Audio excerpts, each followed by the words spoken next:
জমা করেন ইমাম সাহেব হুজুরের হাতের মধ্যে দিয়ে দিলেন।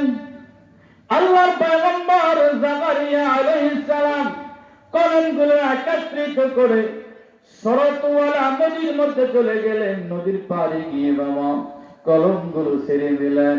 কলমগুলো স্রোতের টানে যেদিকে সরব বাই সেদিকে চলে যাচ্ছে। কেবলমাত্র একটা কলম স্রোতে উজার উল্টা বেগে চলা আরম্ভ করলো। কলম যায় নবীর আল্লাহর পয়গম্বর দৌড়ায়, সভাপতি সব দৌড়ায়, যারা প্রার্থী সবাই দৌড়ায়। হায় হায় কার নাম জানি লটারির মধ্যে লেগে যায়, কলমের মধ্যে লেগে যায়। সবাই দৌড়াচ্ছেন, কলম ধীরে ধীরে ধীরে ধীরে কানিতে চলে আসলো। কিনারে আসার পরে আল্লাহর পয়গম্বর জাকারিয়া ডেকে বলেন, ওগো সভাপতি কলম আপনি উঠান। না হুজুর আপনি উঠান। ও সেক্রেটারি সাহেব কলম আপনি উঠান। না আপনি উঠান। ও ক্যাশিয়ার সাহেব বলছিলেন না মাসির বেতনই বন্ধ করে দিবেন, কলম আছে আপনি উঠান। না আপনি উঠান। সবাই যেহেতু কয় আপনি উঠান আপনি উঠান, আল্লাহর পয়গম্বর জাকারিয়া আলাইহিস সালাম কলম উঠালেন। কলম উঠাবার পরে সকলের সামনে নিয়ে আসলেন। সবাই বলেন খোলেন তো কলম, খোলেন কার নাম লেখা, কার নাম লেখা। ও আমার ভাইয়েরা, ও আমার বাবাজিরা, কলম খুলে দেখে কলমের মধ্যে নাম লেখা আছে হযরতে জাকারিয়া। যেরকম সুবহানাল্লাহ, আরো যেরকম সুবহানাল্লাহ। কলমের মধ্যে নাম লেখা হযরতে জাকারিয়া। সবাই মেনে নিল, ওগো আল্লাহর পয়গম্বর জাকারিয়া আর কোনো কথা হবে না, যেহেতু আমার আল্লাহর ফয়সালা এই কলমের মধ্যে যার নাম থাকবে সে হবে মারিয়ামের জিম্মাদার। আমরা মেনে নিলাম, অর্ধ সময় থেকে আপনি মারিয়ামের জিম্মাদার। যেরকম সুবহানাল্লাহ, আরো যেরকম সুবহানাল্লাহ। মারিয়ামের জিম্মাদার কে? হযরত জাকারিয়া আলাইহিস সালাম। হযরত জাকারিয়া আলাইহিস সালাম সুন্দর করে বাবা খেয়াল করেন, আমার দিকে লক্ষ্য করুন।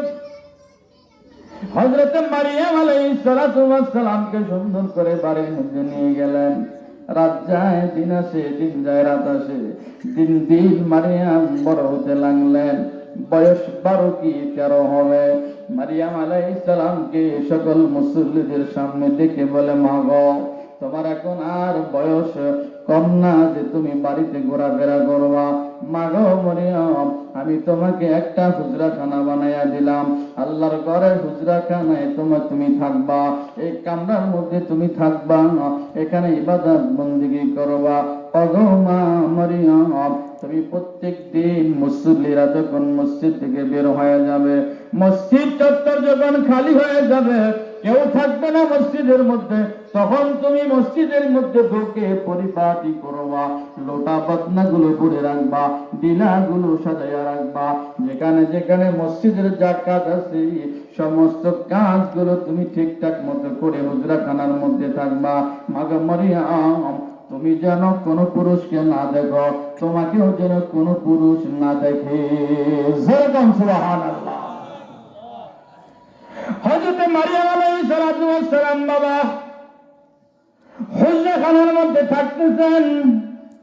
মুসল্লি যখন মসজিদ চত্বর খালি হয়ে যায়, মসজিদ খালি হয়ে যায়, মসজিদের মধ্যে ঢোকে সমস্ত কাজগুলো পরিপাটি করে লোটা বদনা গুলো ভরে ঢিলা গুলো সুন্দর করে সাজগুজ করে যেখানে যা লাগবে মসজিদের খাই খেদমত করে হুজরাখানার মধ্যে ঢুকে যায়। এইভাবে বাবা দিন যায় রাত চলে আসে, রাত যায় দিন চলে আসে। বেশ কিছুদিন যাওয়ার পরে আল্লাহর পয়গম্বর জাকারিয়া আলাইহিস সালাম ডেকে বলেন, হায় হায় মেয়েটা আমার হুজরাখানার মধ্যে একা একা থাকে, আমি তার বাবার মতোই তো। তার বাবা বেঁচে নাই, মেয়েটা বাবার চেহারা দেখতে পারল না, বাবাও মেয়েটাকে দেখতে পারল না। দিনের বেলায় খোঁজ খবর নেই মারিয়াম কেমন কি থাকে, রাত্রে বেলায় তো খোঁজ খবর নিতে পারি না। আজকে আমি রাত্রি বেলায় যাব, গিয়ে দেখবো মারিয়াম কি করে। আল্লাহু আকবার বলেন। আল্লাহর পয়গম্বর হযরত জাকারিয়া আলাইহিস সালাম ধীরে ধীরে ধীরে ধীরে হাঁটি হাঁটি পা করে ওই যে বাইতুল মুকাদ্দাসের পাশে যে হুজরাখানার মধ্যে হযরত মারিয়াম থাকেন, ওই হুজরাখানার দরওয়াজার সামনে গিয়ে দাঁড়ালেন। দাঁড়াইয়া দেখতেছে হযরত মারিয়ামের হুজরাখানার মধ্য থেকে গুনগুন গুনগুন সুরে আল্লাহ আল্লাহ শব্দ শোনা যায়।